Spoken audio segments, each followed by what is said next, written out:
gracias por la presentación.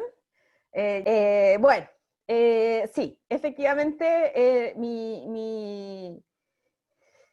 mi posición académica está entre las comunicaciones corporativas y como caso de estudio dentro de las comunicaciones corporativas y las comunicaciones y relaciones de negocio, el caso entre China y Chile. Entonces ahora lo que les voy a presentar es el adelanto de un libro que se va a editar por Palgrave Macmillan, y es el capítulo dedicado a la diáspora chilena en China y su rol en la diplomacia pública. Vamos a ir comentando cada una de estas, cada uno de estos conceptos.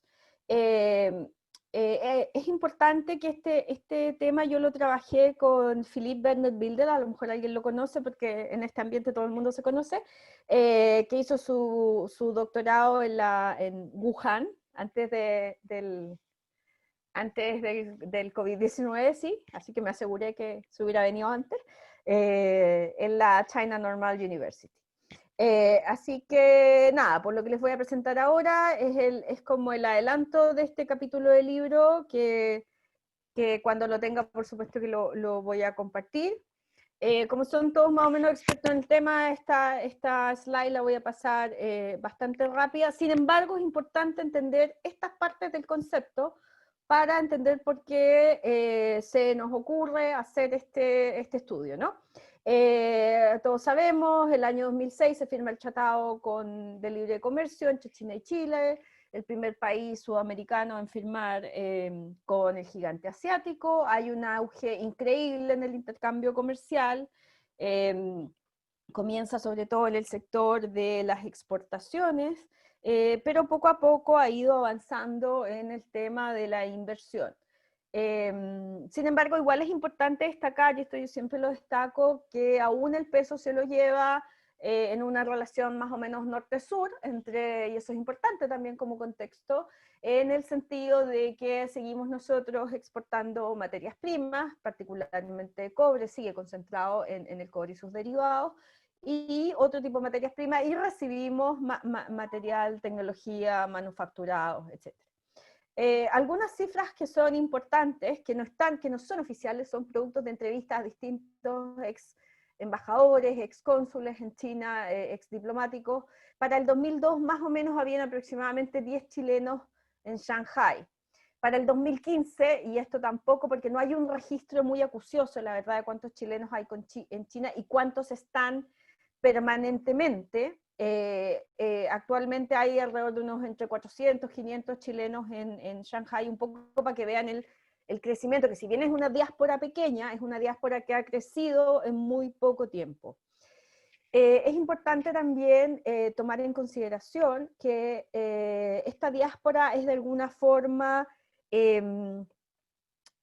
sostenida por una fuerte política chilena institucional hacia las relaciones económicas. Con esto no estoy, más que sostenida, incentivada, esa sería la palabra. Está pensando en la palabra en inglés, en triggered. Con esto no estoy diciendo que hay una política de emigración chilena hacia China por ningún motivo, pero sí que hay, y eso es parte de los resultados de esta investigación, sí hay una consonancia de intereses entre el ámbito privado y el ámbito público que fortalece la institucionalidad y fortalece el crecimiento de esta diáspora chilena. Ahora, una de las cosas que son interesantes desde las relaciones internacionales y también desde el discurso representacional, que era Pedro lo que decía, a lo que yo me dedicaba inicialmente en la presentación que él hizo, una de las cosas relevantes en este tema es que existen muy pocos estudios, no solo con China, o sea, con China no existe nada, sino que en el mundo de la diáspora chilena, más allá de la diáspora del exilio, producto de la dictadura de Augusto Pinochet. Entonces, es interesante ver, porque si uno revisa toda la literatura en diáspora chilena, principalmente se concentra en el rol de la diáspora chilena en Europa, en distintos países, en la vuelta a la democracia, etcétera, etcétera, pero nunca se ha estudiado a esta nueva diáspora chilena, que es más bien orientada, es ideológicamente menos clara y más orientada al desarrollo personal y al desarrollo de relaciones económicas que influye además tanto en el desarrollo económico del país de origen como en el desarrollo económico del país al que llegan. Además, en este sentido, lo vamos a ver, esta es una diáspora particularmente de élite. Es una diáspora con grandes estudios, con una trayectoria bastante extensa antes de ir a Chile, en el sentido de muchos grados, buenas universidades, etc. Entonces, en ese sentido, el caso es interesante no solo per se por el hecho de intentar hacer una cartografía, si ustedes quieren, de los chilenos en China, pero también darle una vuelta a esto de la diáspora chilena y salir del marco de la literatura existente hasta ahora, que se ha basado, como dije, por supuesto, por temas históricos, básicamente en los exiliados, ¿no? Entonces las preguntas de investigación que yo me planteé a este tema es cuál es el papel de la diáspora chilena y qué rol juegan los esfuerzos de diplomacia pública en China. Y acá vamos a entender, y lo vamos a ver en el slide siguiente, que yo comprendo la diplomacia pública en su más amplio sentido, no solo como los esfuerzos estatales de generar influencia en la comunicación externa, sino que también el rol de los privados, y particularmente en el caso de China, el rol de las empresas y sus voceros, ¿no? ¿Cuáles son las dinámicas de la comunidad chilena en China con relación a las acciones gubernamentales? Entonces, yo tomé acá una definición de Teresa Laporte, que es una investigadora que lamentablemente ya no está con nosotros, española, que dice, es una estrategia de información y persuasión dirigida a un público extranjero con el objetivo de tener una opinión favorable en su política exterior en relación a su país o a una organización. ¿Cuál es el tema acá? El tema es que se ha debatido desde los inicios cuando se inician los primeros conceptos de diplomacia pública, es decir, cómo un Estado puede influir en la percepción de sus públicos en el exterior. El concepto de diplomacia pública se centra en el rol y en la acción del Estado, particularmente, ¿no?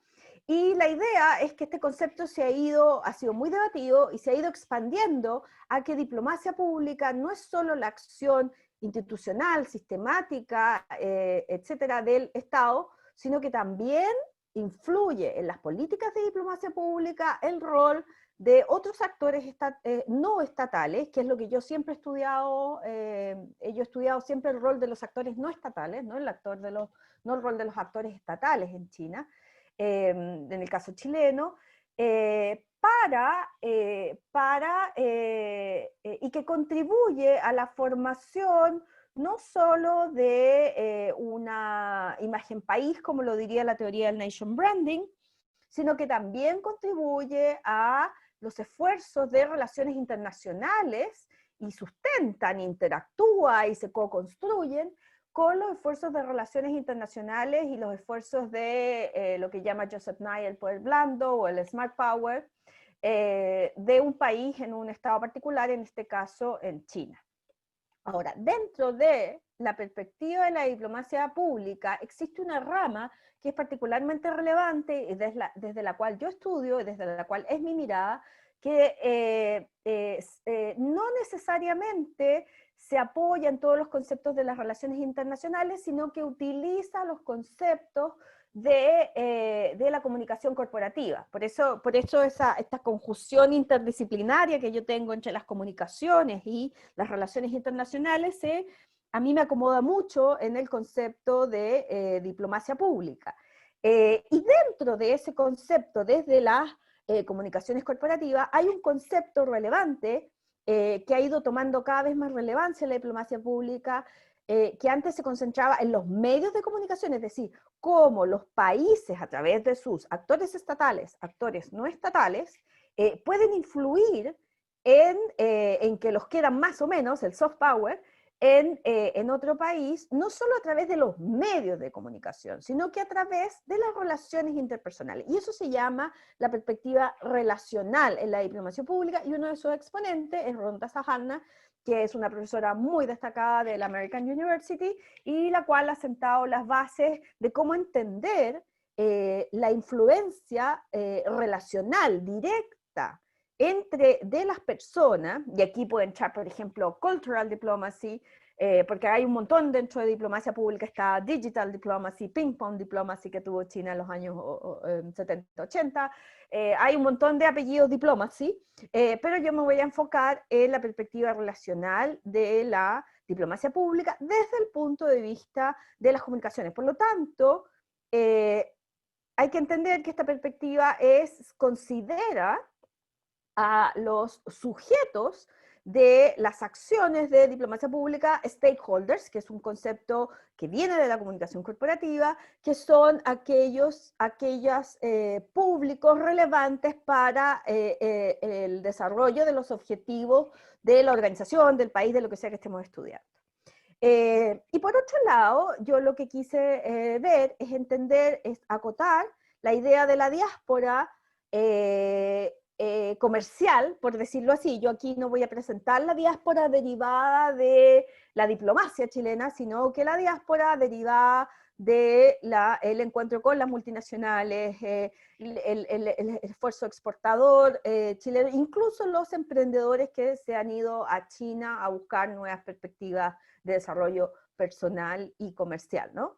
Entonces vamos a definir a esta diáspora como migrantes y sus descendientes que establecen actividades empresariales que potencian los ambientes empresariales, tanto en su país como en aquellos que los reciben. Acá es muy importante entender también que este es un caso bastante particular porque a diferencia de otros países, no es algo muy fácil conseguir la nacionalidad china, es casi imposible. Premios Nobel la pueden conseguir, pero entonces esa realidad, esa idea de que no te vas a quedar para siempre, determina un netos de esa diáspora que es distinta a la de otros países.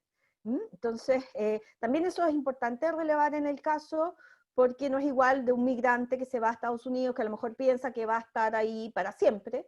El emprendedor, el migrante chileno que se va a China lo ve como un paso en su carrera, lo vamos a ver después. Y luego también sale mucho, y esto no es algo que estaba como parte de las hipótesis o de las preguntas que uno tenía antes, sale mucho el tema del capital social, y por eso el enfoque relacional de esto, la formación de capital social en el sentido descrito por Putnam, Robert Putnam, de relaciones que se hacen en círculos cerrados y relaciones que hacen relación como de puente, que se llama que es la mala traducción que se hace en castellano del concepto de Bridging Social Capital. ¿Cómo fue la metodología de este estudio? 19 entrevistas en profundidad semiestructuradas entre octubre 15, fue súper buena porque fue 3 días antes del estallido, entonces como que me cambió un poco el mono, y entre enero del año siguiente, o sea, fueron octubre, noviembre, diciembre, enero, 4 meses de investigación. La muestra es por criterio y bola de nieve. Muestra por criterio significa que uno define ciertos criterios, que se los voy a decir ahora, y empieza a contactar gente que uno conoce, y luego esa gente produce una bola de nieve que te va diciendo, mira, esta persona también cumple con los criterios que tú necesitas para tu muestra. Por lo tanto, esto no es representativo en términos estadísticos, pero sí es válido en términos cualitativos, en el sentido que responde a la muestra por criterio, que son al menos 3 años de permanencia en China, cosa que la persona tuviera cierto conocimiento de lo que estaba hablando, no una persona recién llegada, porque además hay un ciclo, que yo lo he estudiado, está en el libro, hay un ciclo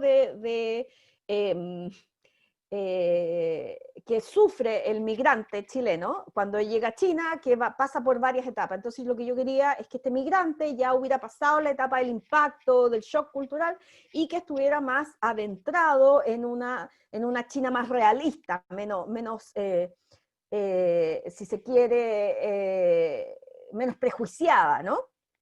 Que tuviera visa diplomática o de trabajo, es decir, que no fuera alguien que tuviera forma ilegal, que tuviera una posición de poder, para hablar desde la posición de poder, Y esto es un punto importante también en China, no es menor, libertad para poder dar a conocer sus posturas y puntos de vista desde una perspectiva corporativa como desde una perspectiva política. Y esto en un país como China no deja de ser relevante. Lo que sí, todas las entrevistas se hicieron bajo el concepto de anonimato, que es la manera que yo siempre trabajo, porque mi experiencia me dice que la gente habla con mayor libertad cuando sabe que no la van a identificar con nombre y apellido.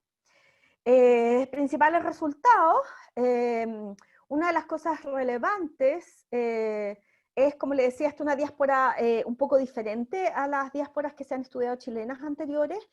Son personas altamente preparadas y con motivaciones que son claramente profesionales. Aquí no hay motivaciones ideológicas, por ejemplo. No hay gente...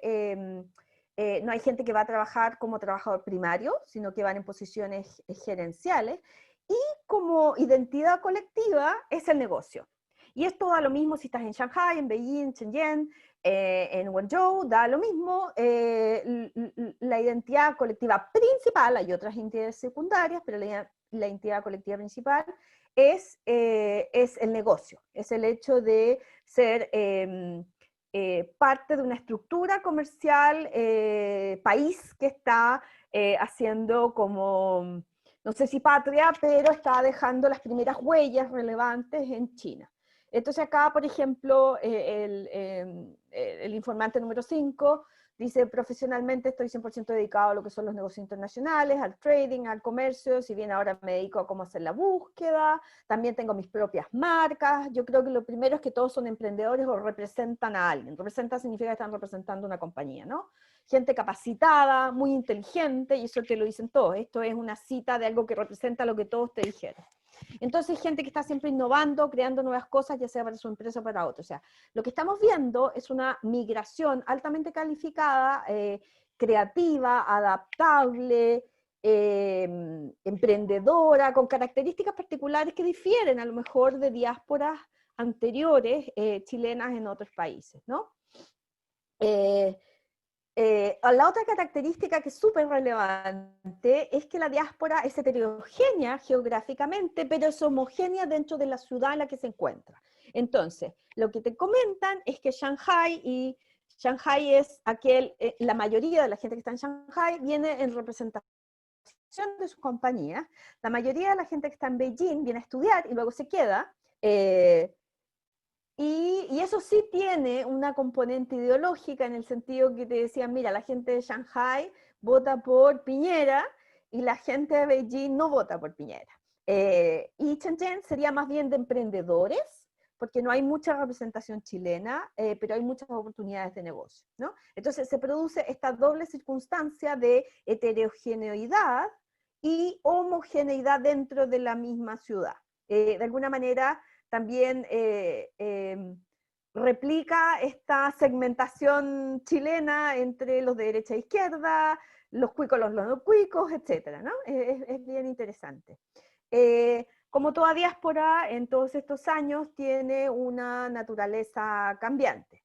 Y acá hay un ex diplomático que nos cuenta que esta diáspora es una diáspora que tiene actual, digamos, tiene sobre 40 años de edad, es profesional, tiene experiencia, la actual es mucho más joven que eso, en los inicios no había gran representación, en Beijing la diáspora era solamente la embajada, y que cambio, dice esta persona, fue en el 2008 con los Juegos Olímpicos, donde en un acto gigante de diplomacia pública y nation branding, China lanza los Juegos Olímpicos y se configura, además con las políticas estatales, último de Xi Jinping, como este sueño chino, ¿no? Y este diplomático dice: bueno, en realidad yo creo que ya no existe el American Dream, o ha ido mutando en vez del American Dream, el Chinese Dream. Y yo lo he visto también, y lo puse porque me hace mucho sentido con investigaciones anteriores, donde todo el discurso empresarial es de la conquista del mercado, ¿no? Hay muy poco discurso sobre: no, es que yo me vine a China porque admiro su cultura, porque no, nada, eso nada, es más bien una idea de la conquista de un territorio que no que no ha sido explotado en su realidad, que es el momento y que es el tiempo, es el lugar donde hay que estar. Ese es un poco el discurso, no solamente el que me sale en estas entrevistas, sino en muchas entrevistas que llevo tantos años haciendo, ¿no? Tengo un error de interacción pública-privada y cooperaciones en estrategias, ¿no? En las entrevistas me aparecen a mí tres grandes categorías de interacciones. ¿Y por qué me fijo en las interacciones? Porque tengo el enfoque de la diplomacia pública relacional, ¿no? Aquí yo no me voy a dedicar a medios de comunicación ni nada de eso. Primero, me parece que me equivoqué bueno, no importa, me equivoqué de visión del PowerPoint porque tiene unos errores, pero la interacción promocional es que se entiende a la embajada, o sea, los propios chilenos migrantes entienden a la embajada chilena en Beijing como una embajada comercial. ¿Qué significa? Que es una embajada que su primera prioridad es establecer la institucionalidad, los lazos, el guanchí, todo para facilitar la entrada de los negocios chilenos a China. Por lo tanto, lo que se dice es que la embajada tiene un tinte comercial. No estoy hablando de las oficinas comerciales, estoy hablando de la embajada. Pero que a pesar de eso no existe una concertación institucionalizada, clara, un plan, etcétera, una estrategia entre el sector estatal y el privado chileno, sino que más bien es una conjunción de intereses donde los emprendedores, empresarios, gerentes, etcétera, están en el mismo camino, podríamos decir, que las políticas públicas chilenas que tienen como principio importante el desarrollo de los lazos económicos entre China y Chile, ¿no? Entonces, esa sería una gran característica, ¿no?, de las interacciones que se producen entre la diplomacia pública o las estrategias que tiene el gobierno, que coinciden pero no están coordinadas. La segunda es la interacción relacional, o sea, el guanchí sigue siendo un elemento relevante. Mucho se ha discutido sobre el declive del guanchí debido a la entrada de las multinacionales, debido a la modernización china, debido a la globalización de los propios ejecutivos chinos, pero a mí me sigue saliendo que el guanchí, que me imagino que todos conocen, si no me preguntan después en las preguntas, sigue siendo un factor súper relevante como forma de capital social, bonding, que decía Putman, para el desarrollar y sobre todo el crear nuevos negocios, ¿no? Y hay una interacción que es de tipo narrativo, que sigue estando presente, que me imagino que todos los conocen, que nutre las interacciones comerciales. Es decir, esto de que Chile es un país que es el primero que apoyó a China en la entrada de la OMC, es el primero que firmó un tratado de libre comercio, es el primero que con Salvador Allende reconoció a China, a la República Popular China como Estado, etcétera. Entonces, esa narrativa es tomada por el mundo. Y ahora hay una narrativa nueva, que es la narrativa de Chile, es el latinoamericano que más vende frutas en China. O sea, los fruteros han tomado esta narrativa de los primeros que nosotros con la María Montt trabajamos en un paper que estuvimos mucho tiempo trabajando. Y esta narrativa de los primeros, entonces, es creada por los estados chileno y chino y tomada por el ámbito privado para provecho personal, digamos. O sea, no lo digo en forma peyorativa, sino que en el fondo esto es un súper claro ejemplo de cómo algo no coordinado, pero con intereses que se cruzan, es funcional al rol de la diplomacia pública, ¿no? Entonces, como conclusiones, no sé si voy bien, voy mal con la hora, pero me avisan. Esta es la última lámina, creo. La diáspora chilena tiene un importante rol relacional en ayudar al Estado a desarrollar objetivos asociados a la diplomacia pública, no solo representando a Chile como vocero, sino que actuando como embajadores de su estrategia exportadora a través de la promoción de sus productos y servicios. Esto no está ni dentro de una estrategia, ni está planificado, ni nada, pero sucede. ¿Y por qué? Primero, por las características propias que yo les he ido mencionando, esta diáspora transnacional, orientada al negocio, altamente educada, con una motivación muy grande hacia el éxito, son personas altamente competitivas, y eso se complementa con las políticas del Estado chileno para desarrollar lazos económicos más poderosos con la República Popular China.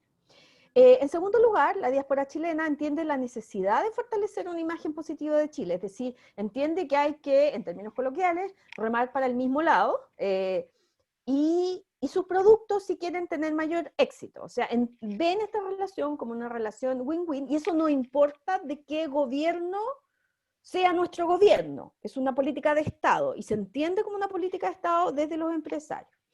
Por lo tanto, no solamente hay un sentimiento de deber con el país, sino que también hay una comprensión de que trabajando por asumir, por portarse bien, digamos, como hombres y mujeres de negocio, y además como mostrando, trayendo los mejores productos, haciendo las mejores campañas, desarrollando una buena comunicación, le hace un favor al Estado chileno, y el chileno a su vez también te hace un favor a ti, ¿no? Eso significa que hay un pragmatismo, muy al estilo chino además, presente en los actores económicos y políticos que hacen que esta relación funcione sin mayor planificación. Ahora, igual hay, esto no lo puse pero se los comento, igual hay como un grito desesperado por coordinar mejor las acciones porque ven que hay muchas oportunidades todavía. Porque se ven a sí mismos como conjunción de intereses con el Estado, pero no una estrategia que es lo que un hombre de negocios le gustaría, ¿no? La estrategia. Así que muchas gracias. Eso era lo que yo tenía que decir por el momento. Si quieren me hacen preguntas, como quieran. Tengo una pregunta, Claudia. Dale. ¿Podrías comentar un poco más, lo mencionaste al final, sobre qué es lo que estos grupos de personas sienten en el fondo como, tú dijiste que ellos se ven como un complemento del Estado, en parte. O sea, se ven Sí, como alineados con el Estado, no, como como un alineados. complemento no, alineados, sí. Alineados. Y dentro de eso podrías hablar un poco más, como si hay algunas diferencias, porque lo mencionaste al final, pero me parece que ahí hay algo súper interesante en términos de cómo se complementa, alinean, o a veces difieren los discursos. A ver, sí, lo que pasa es que yo te diría que hay a ver, hay varias variables que cruzan esta diferencia. Por ejemplo, una variable es la geográfica. El que va a Beijing tiene expectativas diferentes de su relación con el Estado, su relación con China, que el que va a Shanghai. Entonces, como te decía ahí, el que va a Beijing es descrito como una persona más ideológica, que por algo va a estudiar a China su magíster y no a Estados Unidos, digamos, o sea, hay un tema ideológico ahí. A diferencia del representante de la Viña X, que es un export manager en general, o que tiene objetivos de negocio súper claros, súper evidentes, y que en el fondo ve al Estado como como una bisagra entre él y el mundo chino. Es decir, entonces eso primero. Lo segundo es la cantidad de años que lleva la persona, porque a medida, lo que yo me he ido dando cuenta, no solo con esta investigación, sino que con todo, a medida que pasas más tiempo en China necesitas menos al Estado, en el sentido de que el Estado es un abridor de Guanxi. Pero una vez que tú reestructuras tu propia red, tu propio capital social, y por eso hablaba yo de capital social que tiende puentes, tú ya no vas necesitando al Estado de esa manera. Tercera variable, creo yo, que es el tamaño de la empresa a la que tú vas a representar. O si eres emprendedor. Mientras más pequeña sea la empresa, más necesitas la ayuda del Estado. Mientras más multinacional y mayores recursos tengas, entonces las peticiones al Estado difieren. ¿Se entiende?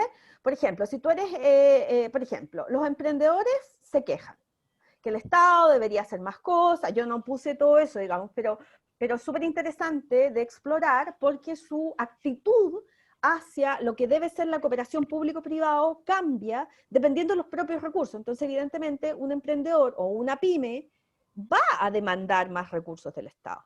Entonces va a encontrar que lo que hace el Estado es pésimo y todo. En cambio, el que lo no necesita es al revés. O sea, ellos me decían, yo llevo 10 años acá, entonces yo organizo las fiestas pachas para que la embajada no se haga problema. Y yo lo organizo, y yo organizo el grupo de WhatsApp, ¿te fijas? Entonces, ¿qué significa eso? Que de alguna manera el capital social inclusivo, que es el de generar un capital social entre los chilenos migrantes, de alguna manera se traspasa incluso a los entes privados, que es algo tradicionalmente rol del Estado, ¿no es cierto? Rol del consulado, generar una comunidad en el exterior. Entonces yo te diría que esas tres variables son las que van cruzando las diferencias. ¿Cuánto tiempo llevas? ¿En qué tipo de empresa trabajas? O si eres emprendedor, y la situación geográfica en la que te encuentras. Perfecto. Claudia, ¿te puedo pedir que dejes de compartir pantalla para que podamos ver Perdón. ahí completo? Ya. Muy ¿Ahí? bien, ¿alguna otra pregunta? Sí, yo tengo una pregunta, Claudia. Hola, Karina. Karina por acá, ¿qué tal? Bien, tanto tiempo. Tengo una, bien, sí, aquí estamos encerraditas. Claudia, tengo una pregunta. Entiendo que tu investigación se basó mucho en lo que es el mundo más privado, el tema de empresa. Pero al hablar, Absolutamente. claro, al hablar de los privados acá, no se contempló, por ejemplo, instituciones de educación superior que igual tienen un rol privado y que han intentado por años hacer... No, porque es la diáspora, como te dije, es la diáspora comercial. O sea, Está ya. yo definí como objetivo de investigación la diáspora comercial.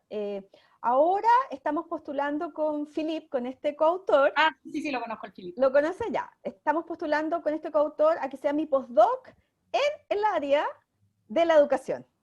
Ah, Así que si la NID lo permite, estaremos estudiando ese tema en conjunto el próximo año, Karina.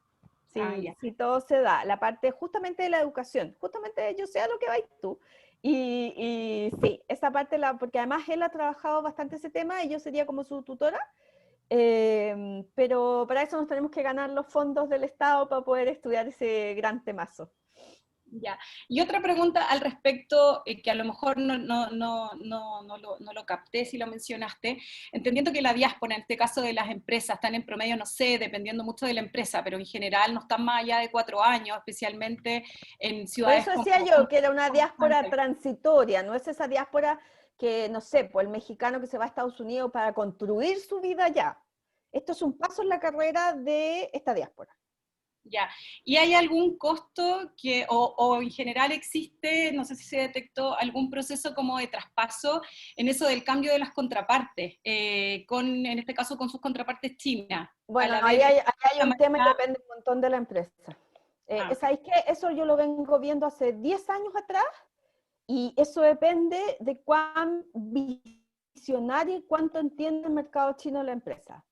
Si la empresa entiende el mercado chino, se tiene que dar cuenta que tiene que haber un traspaso, porque el guanxi y la relación interpersonal que se da entre los ejecutivos se basa más, y eso yo lo he dicho siempre, lo dije en el libro, no es algo que estoy descubriendo ahora, se basa no en la marca, sino en la persona. Sobre todo tienes que considerar, Karina, que nosotros no tenemos marcas importantes en China. Nosotros no somos importantes en China, punto. No tenemos Coca-Cola, no tenemos Evian, no tenemos Sara, no, o sea, para el mercado chino nosotros somos pequeños. Entonces, si tú tomas esa simetría, lo que yo he comprobado, que a mayor asimetría entre el poder nacional, digámoslo así, nacional comercial, más influencia tienen las relaciones interpersonales. ¿Qué te quiero decir? A medida que una marca se posiciona mejor en el mercado chino, va disminuyendo la necesidad de lo interpersonal porque se va confiando en la corporación, en la marca. Pero ese no es el caso de la mayoría de las empresas en China. La mayoría de las empresas lo que se confía es en Juanito Pérez.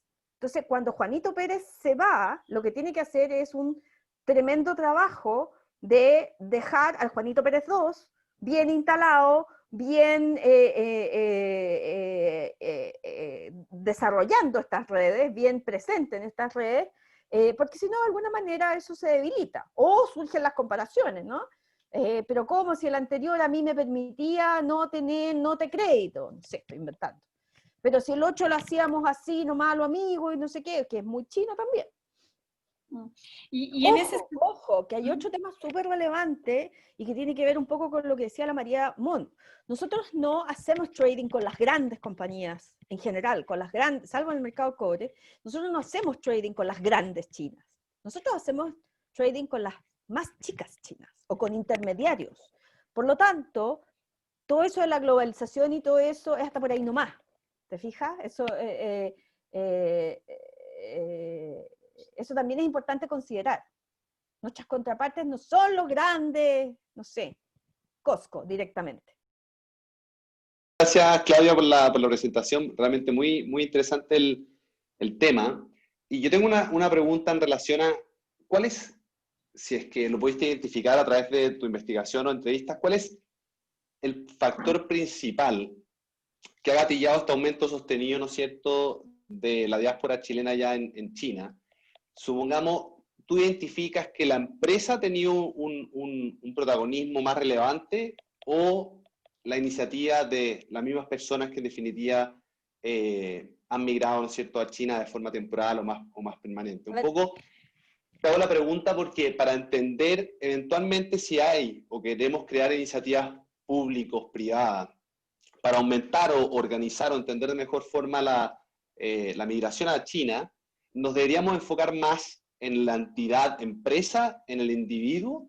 ¿Existe una estrategia en las 19 entrevistas que hiciste a nivel empresarial, a nivel entidad, de el proceso de yo envío a alguien, regresa a Chile, capitalizo el know-how de esa persona, tengo una estrategia de envío, de instalación, de regreso de esa persona? ¿Cómo lo has visto tú? Muchas gracias. Yo veo, te lo voy a contestar desde dos perspectivas, desde la perspectiva corporativa y desde la perspectiva personal, en términos de incentivos, así como desde la perspectiva de los economistas que hablan de incentivos. Desde la perspectiva corporativa, a mí me parece, yo llevo 12 años estudiando esto, imagínate, y en 12 años han cambiado mucho las cosas. Al principio era bien al tuntún. Así en buen chileno era como, oh, estamos abriendo mercado en China, flaco, ¿te querís ir? Ya tú te vas, listo. Y mandaban a un cabro chico que no cachaba nada, ya, bueno. Yo creo que se ha ido profesionalizando, pero no al nivel que tú dices. Además depende, de nuevo, depende del tamaño y el nivel de internalización y globalización y comprensión del mercado chino. Si tú eres, yo podría clasificar las empresas, te puedo hacer una tipología de empresa y en la tipología de empresa que cumple las tres características que te mencioné, globalización, internalización y conocimiento del mercado chino, esa empresa tendría más estrategia y más elementos para desarrollar una posta entre sus ejecutivos, por llamarlo así. ¿Suceden algunas? No suceden otras. Grandes estrategias yo no veo. De hecho, veo, ha ido cambiando, ojo, ha ido cambiando, pero siempre he visto con mucha soledad al chileno que se va a China. Y por eso es importante entender esta formación de capital social interno entre los chilenos, porque se apadrinan. Hay todo, yo no entré en eso en esta presentación, pero hay todo un proceso de apadrinamiento que replica de alguna manera las estructuras socioeconómicas y el capital social chileno. Mira, es que llegó, yo soy del Grange, llegó un amigo mío que era el Grange que jugábamos rugby y yo lo padrino. Entonces, de alguna manera, replica lo que Bourdieu llamaba la generación de las élites, ¿no es cierto? Y entonces replica también esas estructuras de élite chilenas, ¿no? Ahora que estamos con los temas del estallido y todo eso, se replica un poco. Y reemplaza esa labor que no siempre la hace la empresa, porque esa debiera ser una labor corporativa, ¿verdad? Si tú hablas, por ejemplo, yo he hablado con empresas neozelandesas, australianas, que son nuestra competencia directa en muchos rubros, forestal, agropecuario, etcétera. Los tipos tienen un plan increíble, o sea, primero va una avanzada a tenerle al ejecutivo su departamento, su oficina, generarle los lazos, etcétera, y está 6 meses. Después al tipo lo mandan 6 meses solo a aprender chino. Y después le empiezan a pedir cuántos containers venda, no sé qué cosa. En Chile eso no sucede. Mandan a un tipo solo y le dicen, consíguete una oficina, consíguete un arriendo. Un poco bien, hay una sensación bien de soledad, cosa que ha ido cambiando, que ha ido mejorando, pero no al nivel de nuestra competencia, en el sentido país. O sea, si tú me decís cómo lo hacen los neozelandeses, los australianos, es un mar de diferencia en términos estratégicos. Y desde el punto de vista personal, eso desde la respuesta corporativa. O sea, mi pregunta es, mi respuesta es sí, hay en algunas empresas, no al nivel del profesionalismo de las grandes multinacionales neozelandesas o australianas, que suelen ser nuestra competencia en varios ámbitos, minero también. o en algunas simplemente no. Arréglatelas como puedas, digamos. Y desde el punto de vista personal, lo que me salió en esta ola de entrevistas, porque la verdad es que yo cuando te hablo, Ignacio, te hablo de muchos años de entrevistas, no de estas 19. Yo todos los años estoy haciendo entrevistas, y casi, salvo ahora con el coronavirus, pero casi todos los años voy a China. De alguna u otra manera me las arreglo para ir a China. Entonces, te lo hablo desde una continuidad, digamos, no desde 19 entrevistas, eso primero. Sin embargo, en esta ola de entrevistas, lo que sí me salió desde el punto de vista personal, que no me había salido tanto antes, es el tema de ver a China como un step en mi carrera profesional. O sea, China siempre es un periodo concreto. Tú nunca, salvo excepciones, yo me venía por 3 años, resulta que ya llevo 10, ¿te fijas? Eso también existe. Pero es visto como, sobre todo por las generaciones más jóvenes descritas por este ex diplomático, como, o sea, si logro ganar en China, gano en cualquier parte. Porque hay una percepción de competencia, de un mercado difícil, de que si sabís trading en China, o sea, puedes ir a cualquier parte y puedes conquistar el mundo. Es como tu herramienta para conquistar el mundo corporativo de vuelta. Oye, muchísimas gracias, Claudia. Una sola pregunta adicional en relación a tu respuesta. ¿Cómo crees que, en definitiva, las empresas podrían hacerlo mejor en esta definición de una estrategia, ¿no es cierto? Más bien no de tan corto plazo o ausencia, ¿no es cierto?, de estrategia y pensar en un mediano o largo plazo. O sea, yo entiendo que China es un mercado relevante por distintas razones a mi empresa. Yo genero un plan de envío de un ejecutivo o una ejecutiva. Ese plan, ¿no es cierto?, no solamente incluye el envío, sino que el recambio, la capitalización del know-how desarrollado, contacto, etcétera, etcétera. O sea, ¿cómo nos podemos convertir en una Alemania en ese sentido que objetivamente llevan más tiempo, porque tienen más industria y empezaron a entrar al mercado chino antes que nosotros? La operación es más grande, pero ¿cómo podemos hacer más sofisticada la presencia de las empresas allá y que impacte de forma positiva la diáspora chilena en el mediano y largo plazo? China es súper diverso.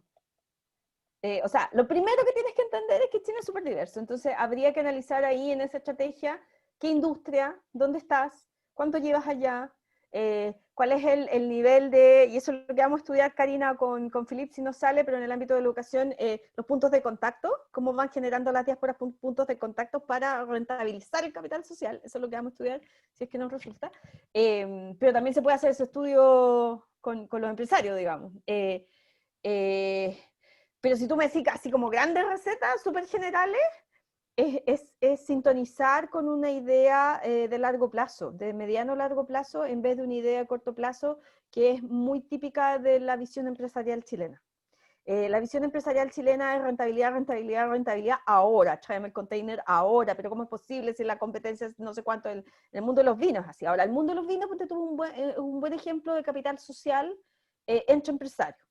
Como decía la Karina, Wines of Chile ha hecho esfuerzo, también que son así. El problema es cuando tú no tienes esfuerzo sistemático. En un mercado tan grande son gotitas de agua que caen en un mar enorme, ¿te fijas? Entonces, yo te diría que así como receta, así como muy macro, entender el largo plazo y el mediano a largo plazo, pero para eso es plata. Es plata que no siempre las empresas están dispuestas a gastar, porque las empresas en Chile quieren ver retorno inmediato. La Karina se ríe, pero paciencia, porque estoy segura que está de acuerdo conmigo. Claro, pero no es una característica de nuestro empresariado. Segundo, necesitas estudiar el mercado. Necesitas estudiar y si fuera una receta común para todos, estaríamos todos en China. Por lo tanto, yo creo que lo que falta justamente es inversión en esto, en elaborar una estrategia, en llevar a cabo una estrategia, empezar la estrategia adecuada para tu empresa, para tu industria, para el estado de desarrollo que esa industria tiene en China, y no en China, en determinada ciudad que tú vayas a ir. ¿Te fijas? Entonces, claro, hay muchos factores, pero yo te diría que esos dos son importantes, esos dos grandes. Y no es fácil, ¿eh? Es lo que más le cuesta a las empresas, no entender la rentabilidad inmediata. Muchísimas También. Gracias, Claudia, de nuevo. Gracias a usted.